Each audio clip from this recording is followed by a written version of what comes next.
negara Arab ini, apa yang mereka buat di kota-kota besar mereka. Arab Saudi saja dulu. Arab Saudi di sekitar Masjidil Haram hari ini masih berlangsung pembangunan gedung-gedung tinggi pencakar langit.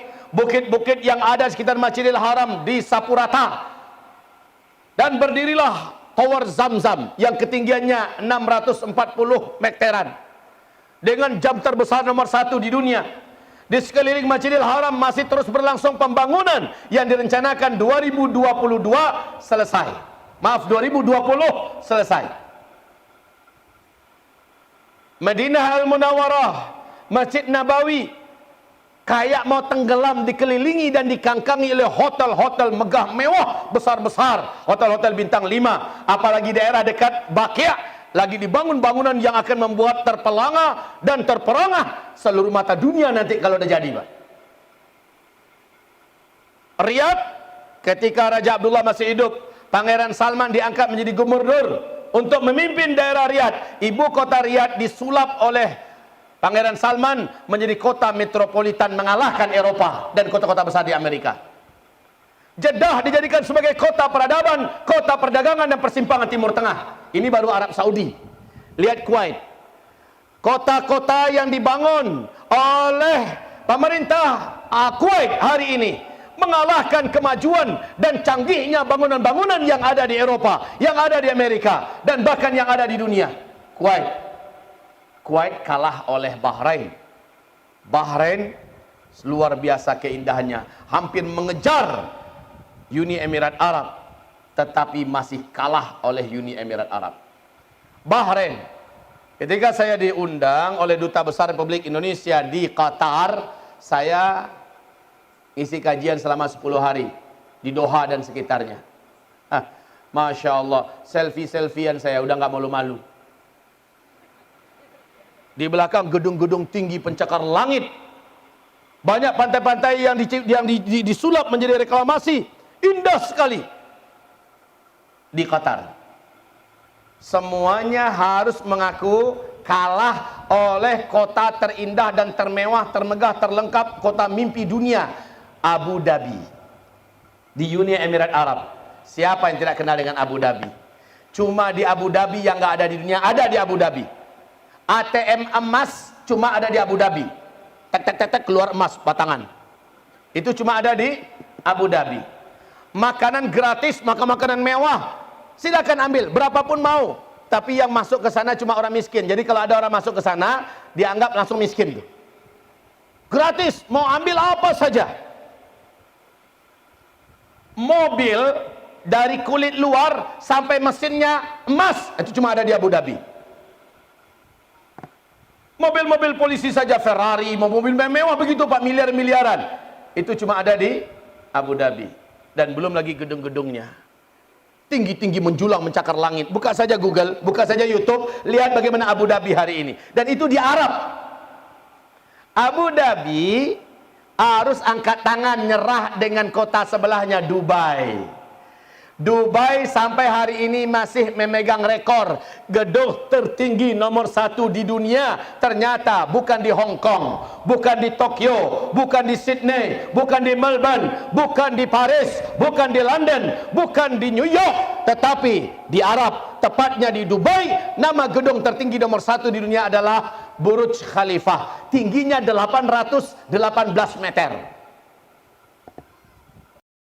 Kalau kita ke bawah, lihat ke gedung kayak gini ngelihatnya. Apakah perlombaan ini sudah selesai? Oh, belum. Hari ini di tepi Laut Merah, di kota Jeddah, sedang berlangsung pembangunan gedung tertinggi nomor 1 dunia yang akan mengalahkan rekor gedung yang ada di Dubai. Gedung tertinggi nomor 1 di dunia hari ini dibangun oleh orang terkaya nomor 1 di Arab Saudi, Pangeran Al-Walid bin Talal. Pangeran Al-Walid bin Talal menghabiskan dana 120-an triliun rupiah uang kita. Pernah ngeliat duit sebanyak itu? Belum? Sama. Saya juga belum.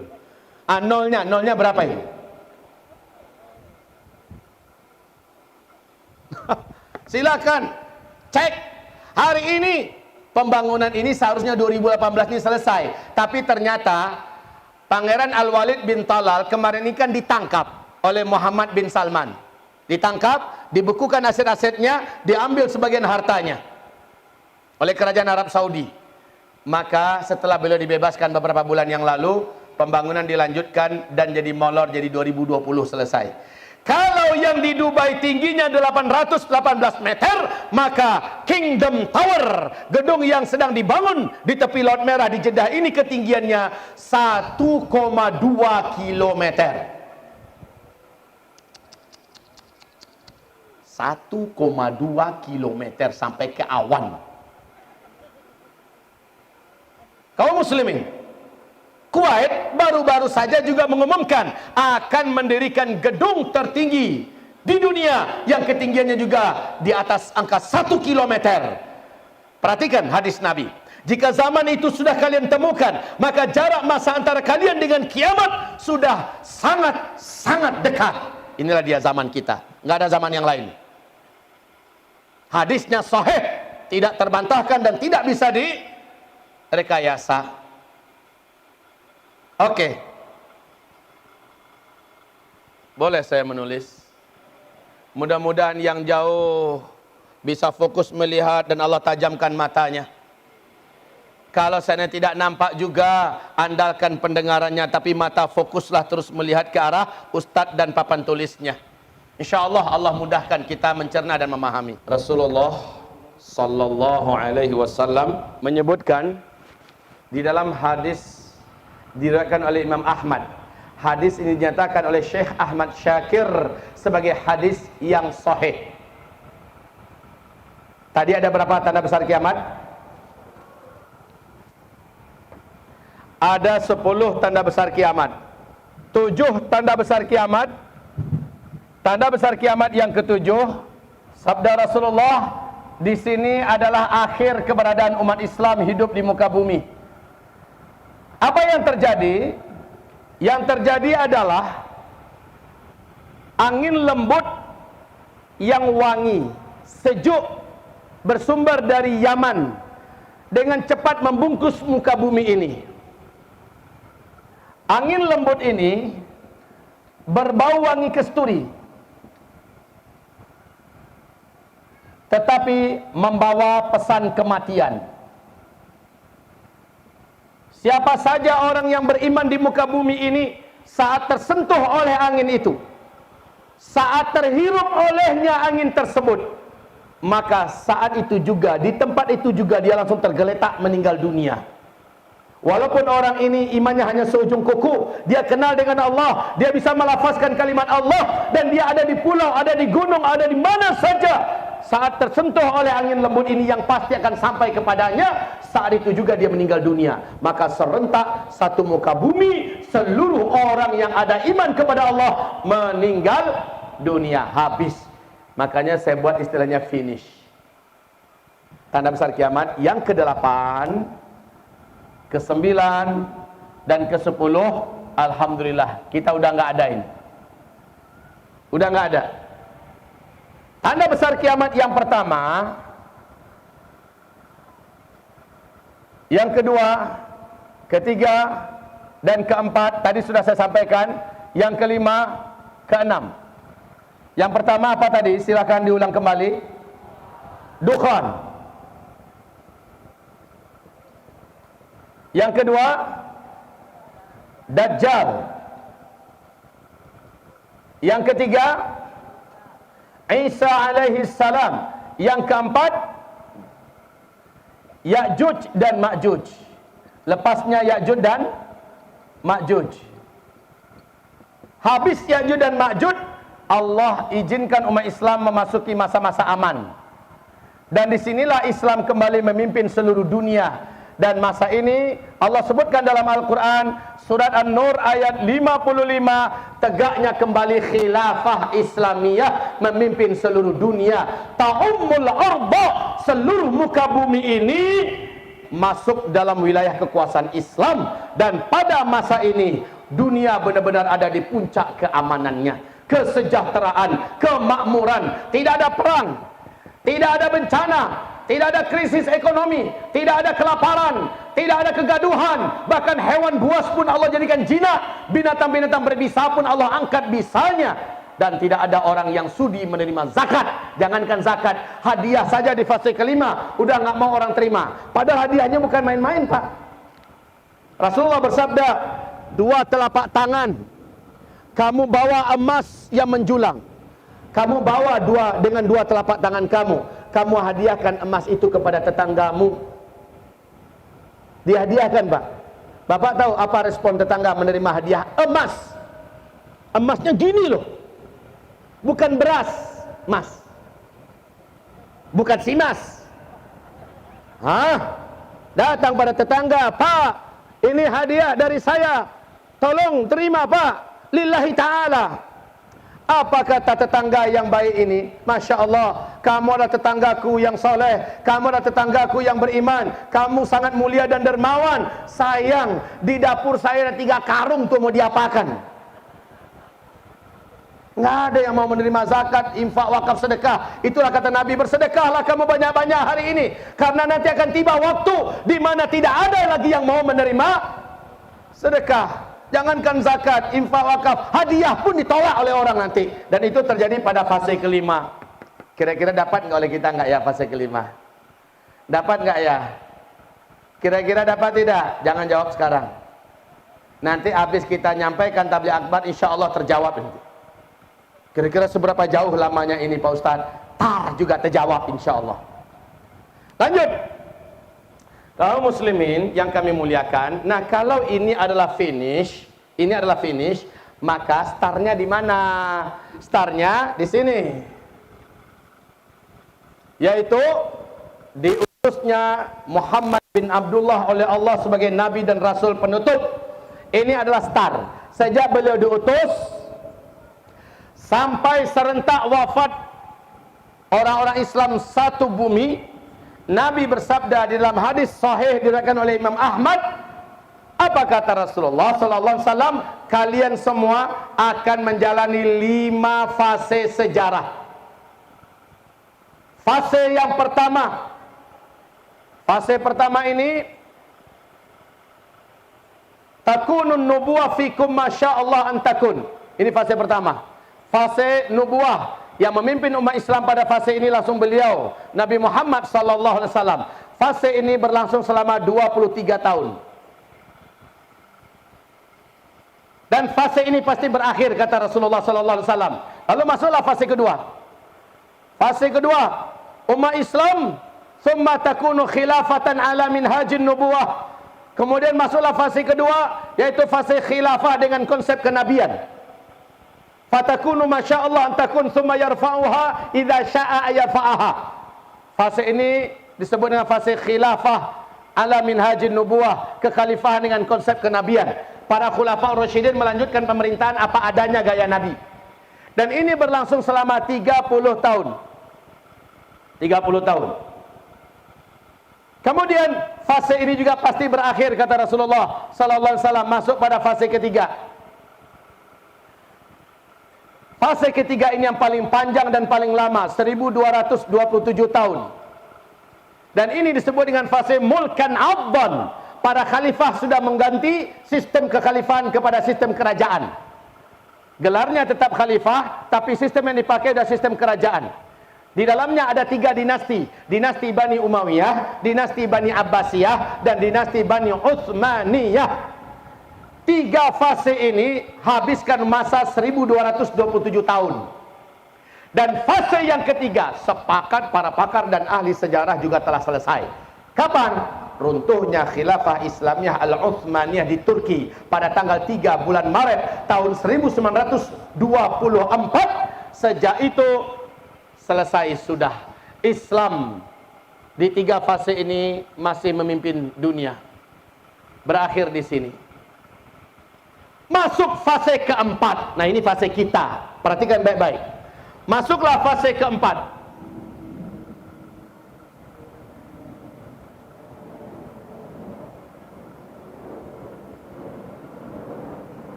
Saudara, ibu bapak sekalian, fase keempat adalah fase tergelap bagi Islam dan umat Islam. Mulkan jabariyan, fase di mana Islam mengalami penindasan di mana-mana. Kaum muslimin mengalami tekanan dan kezaliman di mana-mana. Fase keempat, fase kita. Fase kediktatoran. Islam tidak memimpin dunia di mana-mana. Ya. Jadi fase pertama, kedua, ketiga Islam memimpin dunia. Fase kelima, Islam akan kembali memimpin dunia. Kalau fase pertama, kedua, ketiga, 2/3 dunia dipimpin oleh Islam. Fase penutup nanti ta'ummul arda, seluruh muka bumi Islam yang pimpin. Tapi di masa ini tidak. Jangan heran kalau ibu bapak melihat di mana-mana di seluruh dunia Islam kayaknya jadi pecundang dan bulan-bulanan. Betul tidak? Kita merasakan dan melihat, bahkan di Indonesia juga terasa banget kalau Islam hari ini benar-benar luar biasa. Orang-orang yang mampu istiqamah, orang-orang yang kuat mempertahankan iman pada fase keempat ini, kata Rasulullah sallallahu alaihi wasallam, mereka eksis dengan keislaman kafahnya. Mereka memperjuangkan Islam dengan penuh kesabaran dan militansi tingginya. Rasulullah bersabda, nilai pahala mereka setara dengan 50 nilai pahala kalian. Kaget para sahabat. Ya Rasulullah, 50 kami atau 50 mereka di masa itu?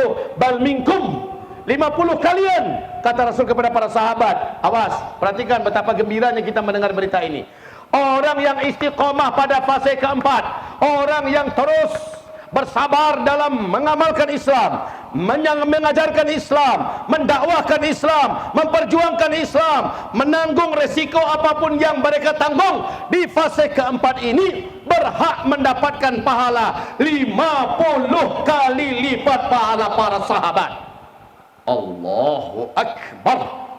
Ini hanya ada di fase keempat. Dan fase ini sabda Rasulullah, bergerak waktu kemari bertambah berat ujian yang akan dihadapi oleh umat Islam dan bahkan oleh manusia. Isbiru fa innahu la ya'ti 'alan nasi zaman illa alladhi ba'dahu syarrun min hatta talqaw rabbakum. Isbiru, bertahanlah kalian, bersabarlah kalian, nanti akan tiba kepada kalian suatu zaman. Ini dia zaman yang dimaksud Nabi, zaman fase keempat. Orang-orang yang hidup pada masa itu akan menyaksikan hari-hari yang mereka jalani lebih berat daripada hari-hari dulu yang telah mereka lalui. Hari-hari nanti yang akan mereka songsong, mereka jelang, lebih berat dari hari-hari yang sedang mereka jalani. Bila kalian temukan zaman itu, isbiru, bertahanlah kalian, bersabarlah kalian, hatta talqaw rabbakum, sampai kalian semua berjumpa dengan Allah Rabb kalian, sampai terjadinya tanda besar kiamat yang ketujuh. Kalian semua wajib bersabar. Ada apa? Coba kita perhatikan sekarang. Benar tidak zaman ini dibandingkan 10-20 tahun yang lalu berat yang mana? Berat sekarang atau berat 10-20 tahun yang lalu? Coba silakan dibandingkan. Moral anak-anak kita sekarang mana yang lebih parah, sekarang atau 10-20 tahun yang lalu? Sejak adanya internet, sejak terbukanya dunia dengan genggaman tangan, maka sejak itu kondisi moral anak-anak kita merosot dengan sangat drastis dan tajam, mengerikan. Lihat di segi ekonomi, berat mana 10 tahun 20 tahun yang lalu dibandingkan sekarang, atau sekarang lebih berat daripada yang dulu? Sekarang seluruh dunia menjerit, termasuk Indonesia. Politik, lihat bagaimana politik di seluruh dunia. 10-20 tahun yang lalu lebih berat sekarang, dan ke depan akan lebih berat lagi.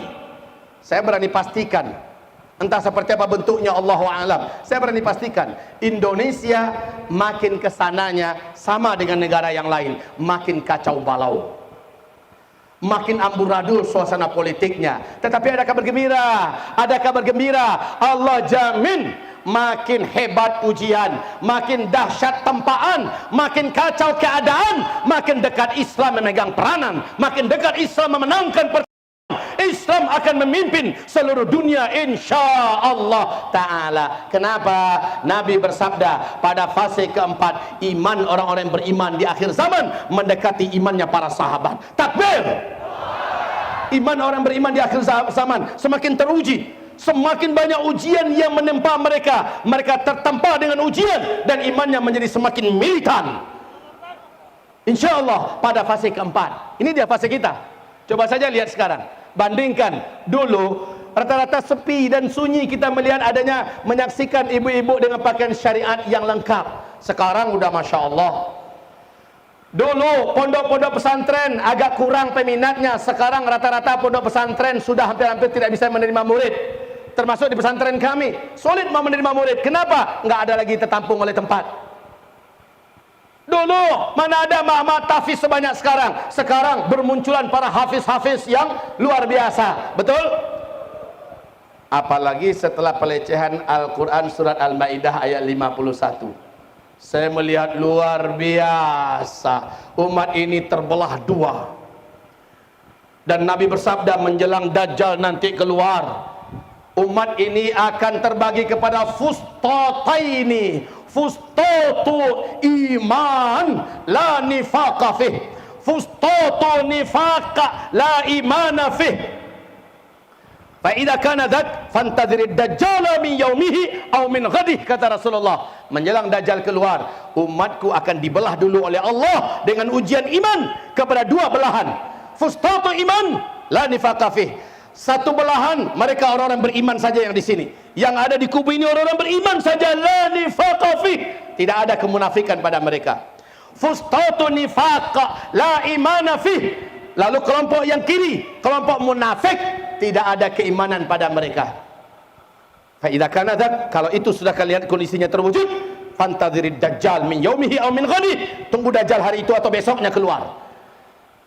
Dan saya perhatikan, wallahi kalau kita sama-sama memperhatikan, seluruh dunia sekarang ini, baik Mesir, baik Yaman, baik Saudi, baik di mana-mana, Allah uji mereka dengan ujian yang berbeda-beda, di mana orang beriman terbelah menjadi mukmin haqqan atau menjadi munafik. Kalau di Indonesia, Bu, kapan, Bu? Sejak pelecehan Al-Quran oleh Mr. Ahok. Alhamdulillah, makasih Ahok. Ahok itu berjasa besar untuk Islam dan umat Islam, betul tidak?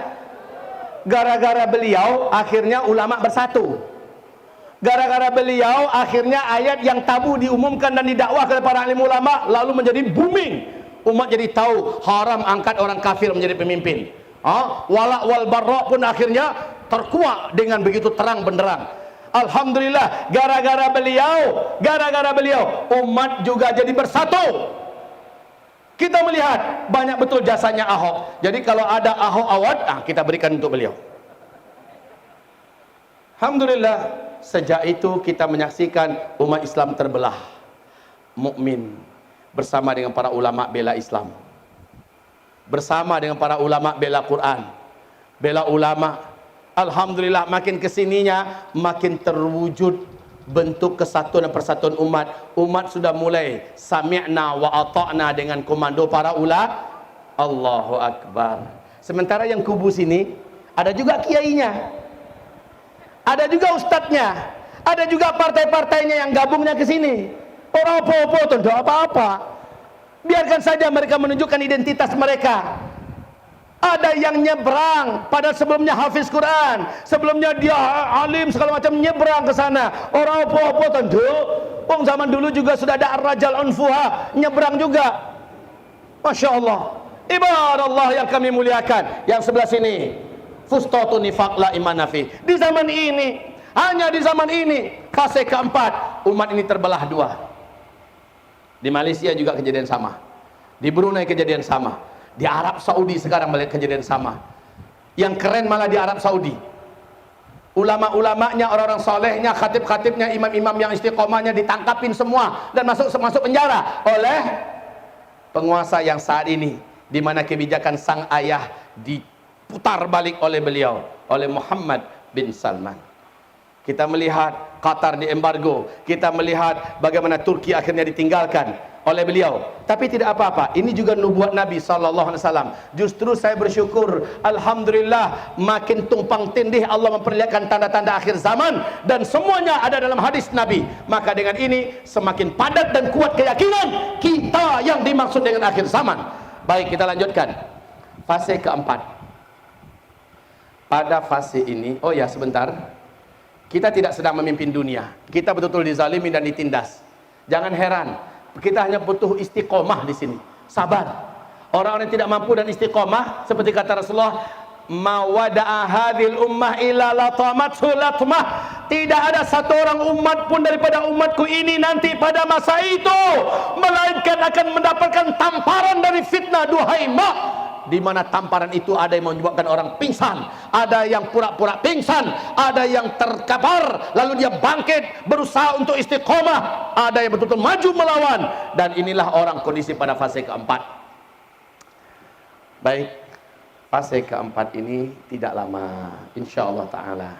Nabi bersabda, Islam itu dalam hadis riwayat Abu Daud, Islam itu bangkit naiknya selama 700 tahun. Lalu Islam akan turun selama 700 tahun. Dan Islam akan kembali bangkit, dan tidak ada yang mampu menghentikan kebangkitan Islam pada masa itu. 700, 1400.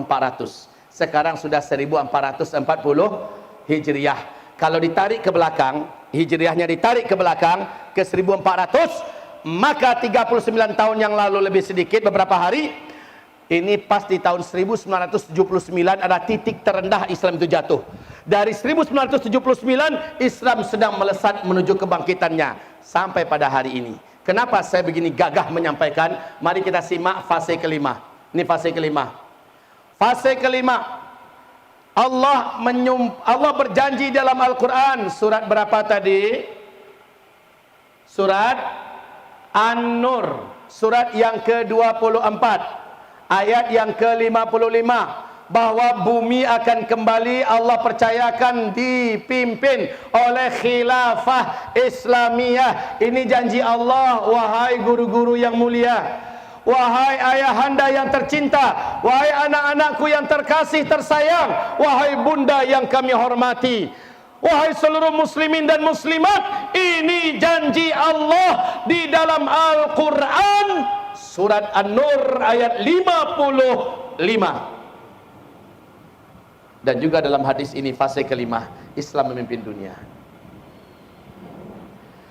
Wa'adallahu alladhina amanu minkum wa amilus salihat la yastakhlifannahum fil ardh kama istakhlafa alladhina min qablihim wa la yumakkinanna lahum dinahum alladhi irtada lahum wa la yubaddilannahum min ba'di khawfihim amna ya'budunani la yusyrikuna bi syai'a. Allah janji.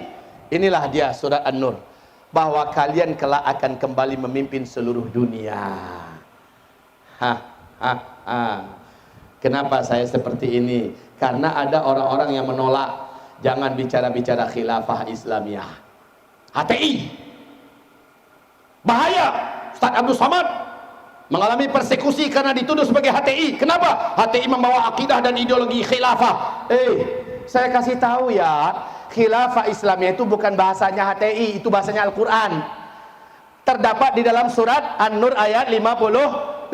Dan dalam hadis sahih Nabi mengatakan dunia akan kembali dipimpin oleh khilafah Islamiyah. Yuk kita sekarang bercerita dengan orang luar Islam.